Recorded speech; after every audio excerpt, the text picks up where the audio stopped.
4장 33절에서 마지막 말씀 같이 읽겠습니다.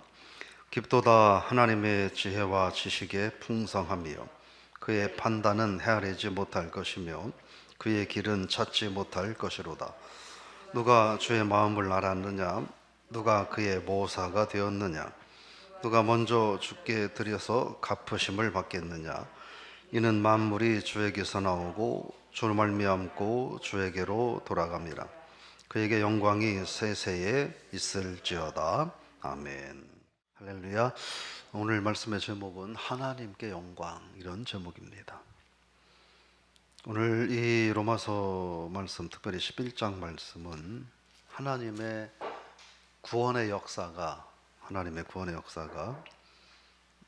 어떤 문제도 없이 온전하게 이루어지는데, 그게 어떻게 이루어지느냐? 하나님의 주권으로 인하여 구원의 역사가 이루어진다 하는 이야기를 설명을 하고 있습니다.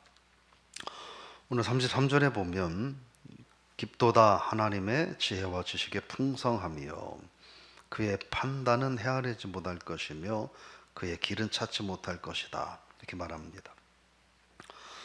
여기서 그의 판단은 헤아릴 수 없다 하는 이야기, 판단이라고 하는 말은 뭐냐면 하나님께서 우리 사람들의 삶에 행하시는 일들을 하나님이 정하신다는 거예요. 그걸 하나님의 판단이라고 하는 거예요.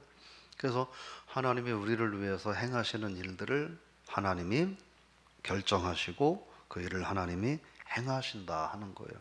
근데 그걸 우리가 헤아릴 수 없다 하는 거예요. 하나님의 판단, 하나님의 행하시는 일을 예측하거나 그걸 우리가 쉽게 단정 지을 수 있는가요? 그럴 수 없습니다. 그래서 어떤 분은 이야기하기를 하나님은 단 한 번도 우리가 원하는 방향에서 찾아온 적이 없다. 하나님은 단 한 번도 내가 예측한 방법과 방향으로 우리에게 다가오신 일이 없다. 그런 말을 한 사람도 있습니다. 그러면서 말하기를 하나님의 길은 찾지 못한다, 이렇게 얘기합니다. 여기서 말하는 길은 뭐냐면 하나님이 인간들을 위해서 결정하시고 계획하시고 행하시는 그 일, 근데 그게 되어가는 과정이에요. 그 되어가는 과정을 인간은 이해할 수 없다 하는 거예요. 때로는 우리가 그런 경우 있잖아요. 그래서 어떤 사람이 뭔가를 해요. 근데 뭐 다는 아니지만 대충은 그 사람의 속이 보일 때가 있잖아요. 아, 무슨 속으로 어떤 마음으로 저러는구나 하는 게 때로는 이렇게 뻔히 보일 때가 있잖아요. 근데 하나님이 행하시는 일은 안 보인다는 거예요. 우리가 그래서 그런 이야기 많이 하잖아요. 어쩌면 하나님이 행하신 이렇게 기가 막히고 놀라운지 모르겠다. 왜요? 우리는 그런 상황에서 하나님이 이런 일을 행하실 거라고는 생각도 못 했는데 지나고 나보니 그 복잡하고 여러 가지 정말 기가 막힌 환경들 속에서도 하나님은 아니 어떻게 이런 일을 행하실 수 있지 하고 우리가 놀랄 만한 일들을 행하시는 걸 다 한 번 이상은 경험하셨을 거라고 믿어요. 그걸 얘기하는 거예요. 하나님이 우리를 위해서 뭔가 판단하고 결정하고 일을 행하시고 그리고 그 과정은 인간의 지혜로는 도저히 알 수가 없다 하는 거죠. 그러니까 어떻게 해야 되느냐? 인간의 지혜로 그걸 알려고 몸부림치지 말고 하나님을 온전히 의지해야 된다, 이런 말을 하는 겁니다. 그럼 34절도 같은 이야기인데 읽어볼까요? 누가 주의 마음을 알았느냐? 누가 그의 모사가 되었느냐? 하나님의 무한하심은 인간이 측량할 수 없다는 거예요. 그래서 그 얘기는 곧 뭐냐면 누가 그의 마음을 알고 누가 그의 모사가 되었느냐? 무슨 얘기냐면 하나님께서만이 하나님 스스로 행하실 일을 결정하고 하나님 스스로 판단하시고 하나님 스스로 행하신다는 거예요. 그걸 우리가 하나님 왜 이렇게 하셨어요? 하나님 왜 그러시는 거예요? 하나님 안 그러시면 안 돼요? 라고 우리가 말할 수 없다는 거예요.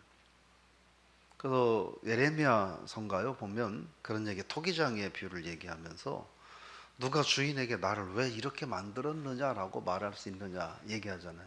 그냥 하나님이 이렇게 만들어 놓으셨으면 하나님이 이렇게 만드셨구나, 하나님이 나를 이렇게 만드셨구나 라고 인정하고 하나님의 뜻에 순종하는 게 인간의 마땅한 도리다 하는 것입니다.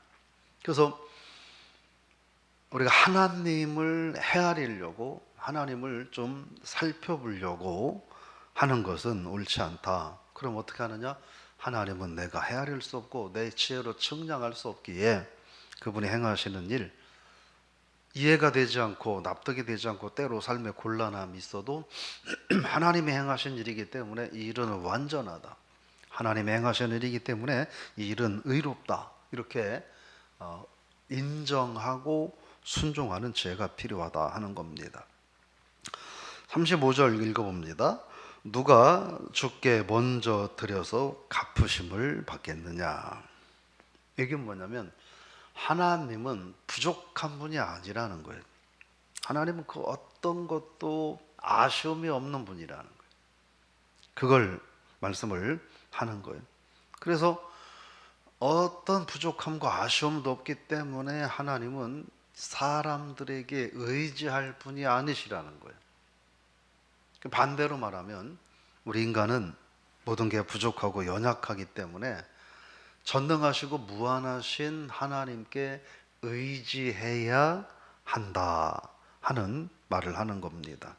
그래서 그걸 그 앞에 있는 33절에서는 뭐냐면 풍성함이다, 헤아릴 수 없다, 이렇게 말을 하는 것입니다.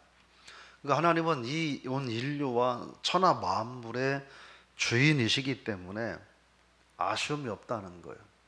우리는 천하 만물의 주인 되시는 전능하신 하나님이 나의 하나님이시기에 그 하나님을 의지하는 게 합당하다. 그러면 어떻게 해야 되느냐? 36절 읽어보겠습니다. 이는 만물이 주에게서 나오고 주로 말미암고 주에게로 돌아감이라. 그에게 영광이 세세에 있을지어다. 이는 이라는 거예요. 하나님은 풍성하고 그의 판단은 인간이 헤아릴 수 없고 그 무한하심은 인간이 측량할 수 없고, 하나님은 이 모든 인류와 천하 만물의 주인이기 때문에 인간을 의지할 분이 아니시고 조금도 부족함이 없는 그 하나님이라는 거예요. 그러면 그 하나님께 우리가 어떻게 해야 되느냐? 36절의 말씀은 만물이 주에게서 나오고, 즉 하나님께서 만물의 근원이 되신다 하는 얘기예요. 또 주로 말미암고 주에게로 돌아갑니다. 모든 만물의 과정은 그것도 다 하나님께 속한 거라는 거예요. 그리고 그 만물의 마지막 책임을 지는 분도 누구냐? 그것도 바로 살아계신 하나님이라고 하는 겁니다. 그러니까 36절 끝에 보면 영광이 그에게 영광이 세세 있을지어다. 즉 모든 것의 처음이 되시고 과정이 되시고 끝이 되시는 하나님이 우리 하나님이 되시니까 어떻게 해야 되느냐? 인간은 그 하나님께 오직 찬양과 영광만 돌려야 된다 하는 거예요. 저와 여러분들이 나름대로 의미 있고 뜻깊은 인생을 산다고 하지만 사실 우리는 하나님이 역사하시는 그 수많은 시간들 속에 점도 되지 않는 존재들인 거예요. 그 어마어마한 많은 시간들 속에서 작은 점도 되지 않는 이 시간을 우리가 살면서 하나님을 우습게 여기고 하나님께 영광 돌리지 않고 하나님을 내 뜻에 꿰어 맞추려고 하고 하나님 앞에 강요하고 이런 삶은 옳지 않다는 거예요. 그냥 우리는 하나님 행하시는 그 무한한 삶 속에 지극히 말로 표현할 수 없는 일부에 불과하기 때문에 우리가 해야 될 일은 뭐냐? 그 전능하신 하나님, 만물의 근원이고 과정이고 마침이 되시는 하나님께 우리는 오직 감사하며 영광만 돌리면 된다는 거예요. 측량하려고 하지 말고 헤아리려고 하지 말고 다 이해하려고 하지 말고 하나님은 전능하신 하나님, 그가 행하신 일은 다 완전하고 온전하다. 지금 나에게 손해가 있어도 이것이 하나님의 일이라면 깊은 뜻과 섭리가 있고 반드시 하나님의 선함이 있다라고 믿고 모든 영광은 하나님께 돌려야 된다 하는 이야기죠. 여러분, 그래서 우리는 뭐가 필요하냐면 하나님은 전능하신 하나님이다라는 이 전제가 필요한 거예요. 하나님이 전능하시지도 않은데 만물의 주인이고 과정이고 마지막이 된다는 건 웃기는 얘기인 거예요.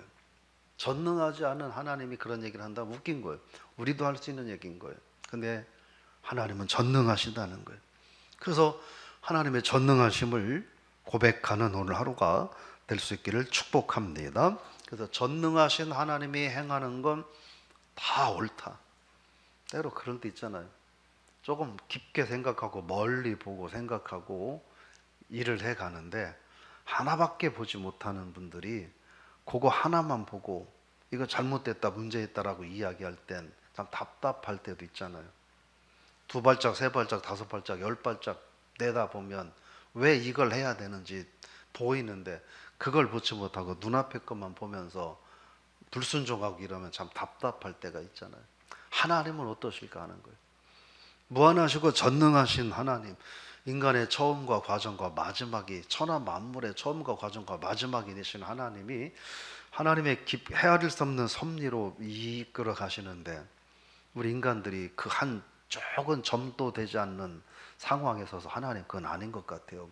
하나님 그러시면 안 돼요. 나는 못하겠어요. 라고 순종하면 얼마나 우스운 모습일까. 그래서 전능하신 하나님을 고백하고 전능하신 하나님이 행하시는 일은 다 무조건 옳다. 이걸 우리가 고백할 수 있기를 축복합니다. 그래야 그 다음 인간의 지혜를 의지하지 않고 하나님만 온전히 의지할 수 있게 되고 그렇게 하나님만 온전히 의지할 수 있게 돼야 하나님께 진짜 영광을 돌릴 수 있는 거예요. 저 여러분들이 오늘 하루 그렇게 하나님께만 영광을 돌리되 그냥이 아니라 하나님은 내가 온전히 하나님을 믿고 의지하기 때문에 왜? 하나님은 행하시는 모든 일이 옳은 분이기 때문에 왜? 그분은 전능하신 하나님이기 때문에 우리가 하나님께 영광 돌리는 그러니까 내 삶에 지금 어떤 문제가 있어도 이것이 하나님이 행하신 일임을 믿고 의지하기 때문에 삶에 문제는 있고 힘겨움은 있지만 그러나 하나님께 영광 돌릴 수 있는 그래서 항상 기뻐하라 쉬지 말고 기도하라 범사에 감사하라 하는 이야기는 그 하나님의 전능하심을 인정하라 하는 이야기인 거죠. 오늘 저 여러분들이 그 하나님의 전능하심을 인정하고 하나님께만 영광 돌리는 그런 하루가 될 수 있기를. 그래서 우리가 하나님께 영광 돌리면 사탄은 힘을 못 쓰는 거예요. 하나님께 영광 돌리지 못하고 하나님께 불순종하고 거역하고 원망과 불평할 때는 사탄이 자기의 세상이 되는 거예요. 즉 우리가 마귀를 이기며 살아가는 길은 뭐냐? 하나님께 영광 돌리는 삶이다 하는 것이고 아까 부르셨던 찬양처럼 주님 큰 영광 받으소서 영광을 하나님께만 돌리는 오늘 하루가 되시기를 그래서 저와 여러분 까닭에 하나님이 영광 받으시고 기뻐하는 그런 한 날이 되시기를 주 이름으로 축복합니다. 하나님 아버지 오늘 하나님은 세상 만물의 시작이 되시고 그 과정이 되시고 또 그 마지막이 되시기 까닭에 저희가 그 지극히 이 세상에 점 하나도 되지 못한 아주 미미한 일부로서 우리가 하나님의 전능하심과 행하시는 모든 일을 판단하려고 하지 않게 하여 주옵소서. 그 대신 하나님의 전능하심을 고백하게 하옵소서. 하나님의 전능하심 까닭에 하나님의 행하시는 모든 일은 오늘 우리의 이성과 지식으로 이해가 되지 않아도 하나님의 행하시는 일은 모두가 옳음을 고백하는 우리가 되게 하여 주옵소서. 그래서 온전히 하나님을 신뢰함으로 그래서 온전히 하나님께만 영광 돌리는 하루가 되게 하여 주옵소서. 우리가 마귀를 이기며 살게 해달라고 기도하는데, 그러면서 정작 하나님께 영광은 돌리지 않고 원망과 불평을 하며 산다면 내 삶에 사탄이 마음껏 활동할 수 있는 자리를 펴주는 것과 다를 바 없음을 기억하고, 오늘 삶이 곤고하고 힘들어도 하나님께만 영광 돌리며 하나님께만 찬양하며 살아가는 저희들이 되게 하셔서 하나님의 강력한 주권이 우리 삶 가운데 드러나고 사탄은 흔적을 감추는 복된 한 날 되게 하여 주옵소서. 예수님의 이름으로 기도드리옵나이다. 아멘.